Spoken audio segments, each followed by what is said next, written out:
produce more hydrogen offshore, we have to bring that hydrogen onshore. Can we do that in the existing pipes? Do we need new pipes? And what should we all consider when we think about pipes?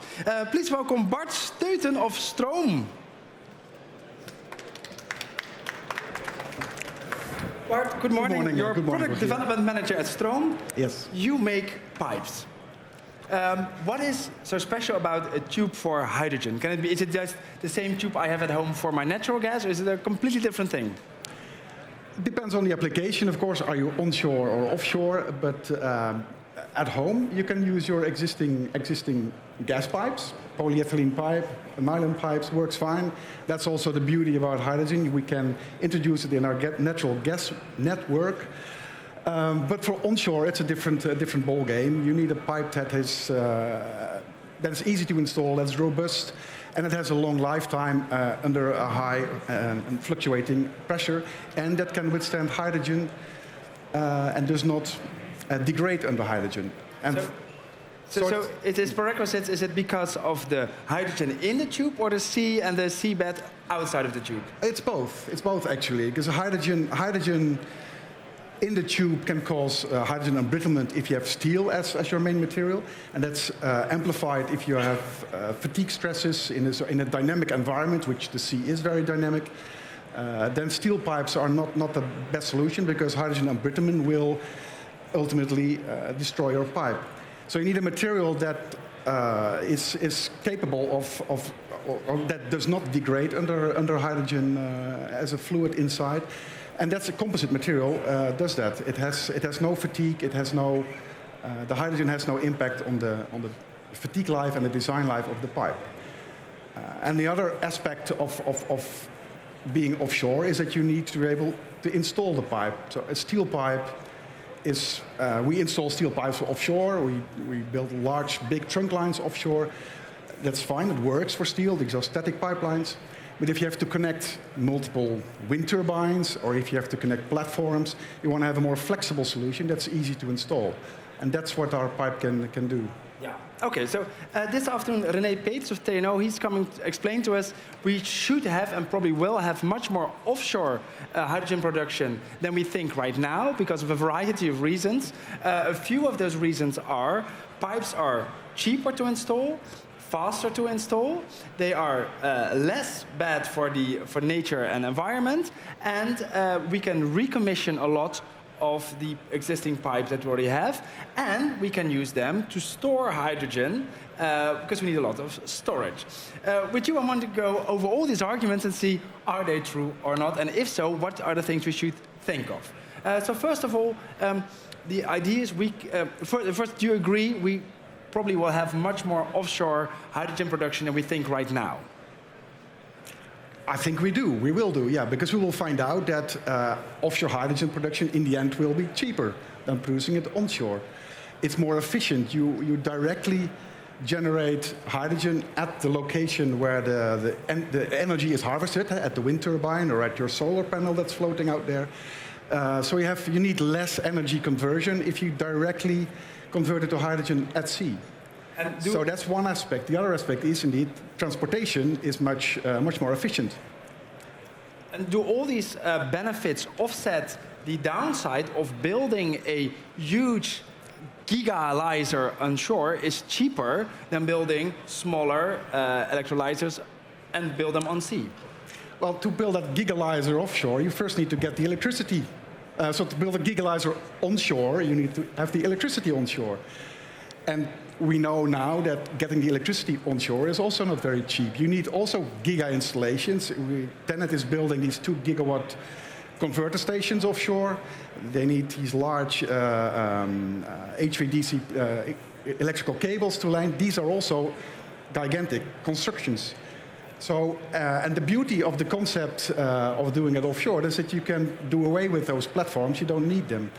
Especially if you go to the decentral concept that is shown on this video, where you put the electrolyzer directly on the wind turbine. You already have your monopile, so you have a platform already. You add the electrolyzers to it. You have to do a little bit with your electrical system on the wind turbine, of course. but then you have your hydrogen produced offshore, apologies, but very efficient. Okay, we're going to talk more about this with René Peters this afternoon, so check out that video later. If we assume we are going to have much more offshore hydrogen production, one of the arguments is it's cheaper. The first argument is it's cheaper to lay pipes than cables. Is that true? Well, it is true because you need less pipes. I think the laying process of laying a cable and the laying process of laying a pipe is fairly identical. Well, we showed it here by showing that you can lay our pipe with a cable lay vessel. So the costs are the same, but you need less cables to be installed than, less pipe to be installed than cable. Is that only true if we really compress the hydrogen? If you do not compress the hydrogen offshore, you will need bigger size pipe to transport the same volume of hydrogen.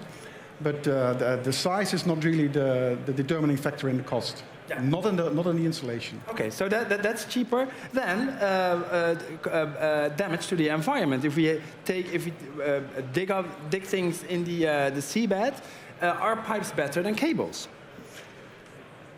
I think that's a difficult question for me. I would think there the benefit would be that for a pipe you only need one pipe. Again, you only need to have one pipe. For a small pipe you want to bury it, you need to bury it. Same as an electrical cable. For big pipes, large trunk lines, you don't need to bury them. So these indeed will have less impact on the seabed. Yeah. Of course, the biggest environmental and also maybe time advantage is if we can reuse existing pipelines. Are we overestimating the abilities for that, or is that really possible? I think it's a very good solution if you have a pipeline that's in the area where you want it, and the integrity of the pipe is there and is demonstrated, then it's the best solution that you can use. It's cheap, and it's there already. But in the end, the pipes are never at the right location. Sometimes they are, but generally not the case. But yes, if that works, then do it, yes. But still you need to connect, of course, your platform to that pipeline or your wind turbines to that pipeline. So you will need new pipelines anyway. You will need new pipelines. But in the situation where there is an existing pipeline, the exact location where we want it, can we just reuse it, or we need to replace it anyway? We could reuse it if the condition of the pipe is good, and if the condition of the pipe is not good, we can do a pipe-in-pipe solution for it. So our pipe lends itself perfectly to do an insert into an existing pipe. If the pipe is big enough, we can do a pipe-in-pipe. Another argument to produce offshore is for storage. When there's a lot of wind, we produce a lot of hydrogen, we pump it into the pipes, and when the demand is high, we can take it out. Is this a significant storage, or is this peanuts? It depends on your time frame. If you look at day-to-day, yes, it's significant. If seasonal storage, no. But line packing is indeed a big advantage of pipelines compared to electrical cables, yes. But with wind coming and going, day to day, it's going to be very important, isn't it? Yes, yeah. So it is significant for the short term, yes. If we use the pipes as storage, that means we're going to increase the pressure on it during certain hours of the day. What does that mean for the quality of the pipes we're going to need? Well, that's the beauty of composite pipe. It will not suffer from fatigue. The materials used in composite, glass fibers or carbon fibers, are excellent in fatigue. The airplanes that we fly in, they're built from carbon fiber because of the good fatigue properties of carbon fiber. So carbon fiber and also glass fiber pipes can have a lot of fatigue load, an internal life almost in fatigue. So that's also the big difference between steel and composite pipe, line packing and fluctuating pressures are no problem for composite pipes. Yeah, if you go to this kind of well-known Swedish manufacturer of chairs, you see this machine, it's press the chairs, and it says you can sit in this chair 1 million times. Same with your pipes, you can inflate and deflate them twice a day for years. Yes, we try to prevent inflating them, but they stay round and they will not grow in size if you pressurize them. But you can pressurize and depressurize them. Yes. For 30, 40 years, daily, no problem. Yeah. if you're really going to ramp up offshore energy production, hydrogen production, are you able to ramp up your production of pipes, or is pipes going to be the bottleneck of the transition? We will make sure that pipes will not be the bottleneck. In our current factory, we will not be able to supply the volume that will be needed. We're talking about hundreds of kilometers. Our current facility doesn't have that, but we have a technology that's very easily scalable.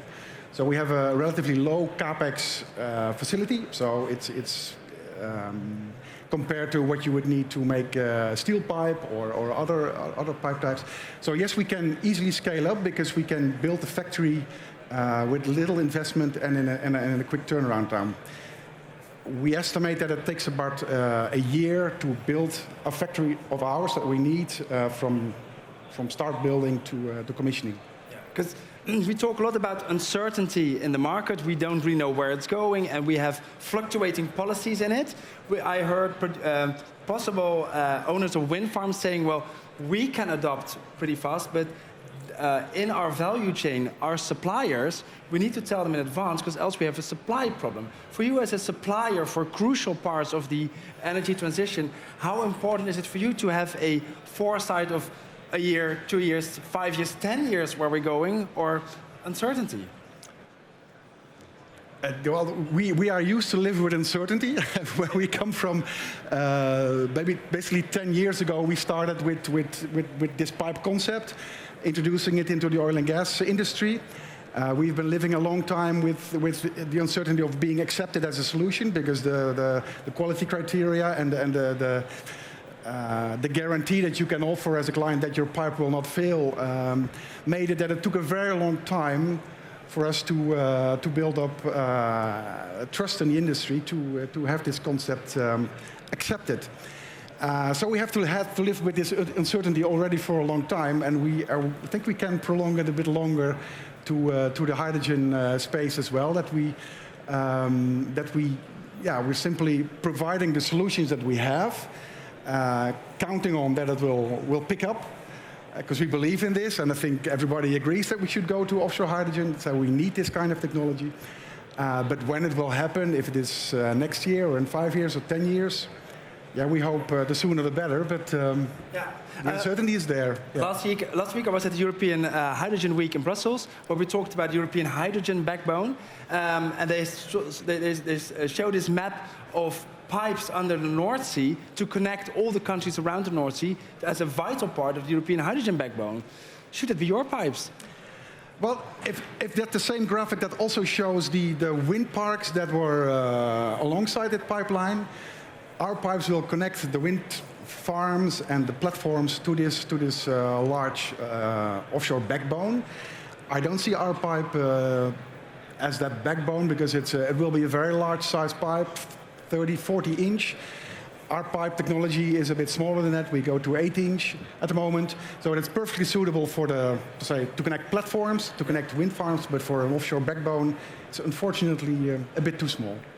And a few years and you have that as well, or just your material is just not made for that? No, the material is not the problem. It is that composites are generally lightweight, and these large pipelines, they're hollow, and hydrogen is lightweight. So you need to compensate for the weight, and we can do that for the smaller diameters. For the big diameters, that's an issue.